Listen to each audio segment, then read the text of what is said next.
For the first time in their storied rivalry, St. Thomas and St. John's will square off in the national playoffs this Saturday at O'Shaughnessy Stadium. In the regular season, the Tommies defeated the Johnnies 35-14 in Collegeville.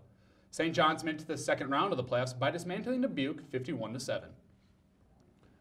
I'm joined today by Coach Glenn Caruso, wide receiver Jack Gilliland, and defensive back Bennett Celichowski. Thanks for joining us, guys. Thanks for having us. Coach, when the bracket came out, this matchup was huge. Everyone was looking at it in the locker room. I heard, oh. Right. So everyone's excited. So how much pressure is there, given the historical context of this game? Pressure, it usually is marginalized by our program and our culture anyway, probably even more so at this situation, just because we've played this team before and we know this team. Usually a lot of the anxiety arises because you don't know the team like we talked about last week. But also at the end of the day, it's an unbelievable opportunity. To have this chance, this opportunity is an absolute blessing we're thankful for. So, Jack, Coach kind of touched on the first matchup. You missed it because of an injury. So what do you bring to this offense that it didn't have before? I mean, I would say a good amount of stuff, but not too much compared to what our receivers already offer.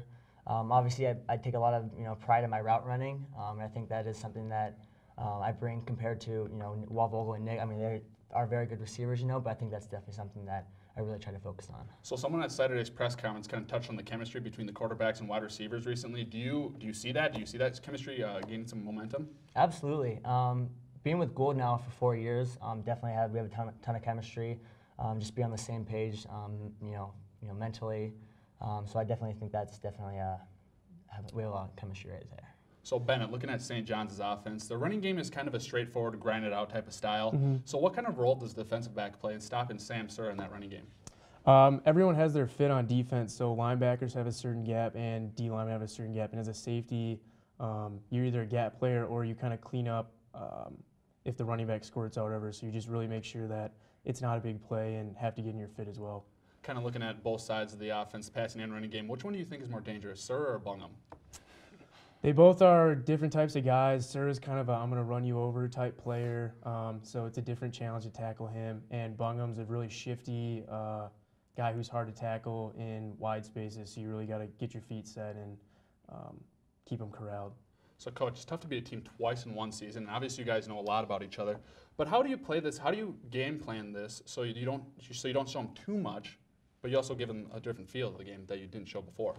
Like anything else, there's got to be different layers to it. Certainly, it's kind of a misnomer if you go in with just one game plan, unless you insinuate that game plan has several different things that can happen depending on how the game goes. And what I like that our kids did a great job of last time we played is much like what we've done this entire year, it might not start real fast. I mean, let's be honest, right? We haven't necessarily come out of the gates in every one of our games, although the 3 phases have been productive, but they figure out what the other team is doing, and they relax and they make the adjustments that need to be made and then come back and produce very well. So the game could go several different ways, and you have to be prepared as a coach for any one of those. And now it's time for this week's fan question. Jack and Bennett, sophomore Rachel Glover wants to know, what do you think is the biggest difference between the Tommie-Johnnie matchup this time around? I mean, obviously, we're fighting to stay one more week with our families, so I think that's definitely the biggest thing that we're trying to focus on is that our time right now is finite, and really just, how we play the game is very important, but the outcome is we're only working for one thing, is just to win the game, So whether we win and it's a beautiful game or it's, not as we expected, as long as we win that game, that's really all we're hoping for. So, Bennett? Like Jack kind of said, it's all about getting the W when it comes to playoff time. And, whether it's ugly or really nice looking, it's all about winning. But I think playing each other once already, each team kind of knows what each other wants to do. So it's just about going out and playing the game. It's not necessarily maybe about X's and O's. It's just who executes better at this point. Thanks for coming in, guys. It'll be exciting this weekend. Hope so. Yeah, thanks. If you have a question, tweet it to @TommieMedia. Thank you for joining us.